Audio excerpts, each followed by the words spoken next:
আমি তো আজকেই যোগদান করেছি, আমাকে একটু সময় দেন একটু বিষয়গুলো একটু বুঝে নিতে।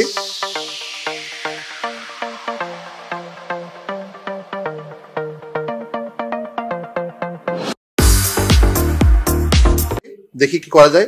তদন্তের যে বিষয়টা তো আসছে সেটা দেখবো যে আসলে কোন কোন জায়গায় কি রিকমেন্ডেশন এসেছে বা কি করা উচিত ছিল বা কি করা যেত, কোথায় করা যায়নি, সেই বিষয়গুলো দেখে আমরা সেই অনুযায়ী বসে আমরা ব্যবস্থা নিব।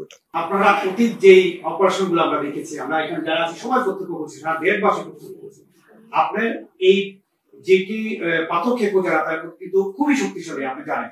তাদের বিরুদ্ধে আপনি আগে যেভাবে দীপ্ত পদচারণা আমরা দেখেছি বা কঠিন অবস্থান দেখেছি, তাদের বিরুদ্ধে সেই ধরনের কঠিন অবস্থান আপনার থাকবে। এখানে যদি আপনারা আমাদের সাথে থাকেন, জনগণ সাথে থাকে, তাহলে আমাকে যেমন দেখেছেন আমি এখনো তেমন আছি, তেমনই থাকবো। আমার একটা লাইন আনসার, যেমন দেখেছেন তেমনই থাকবো ইনশাল্লাহ।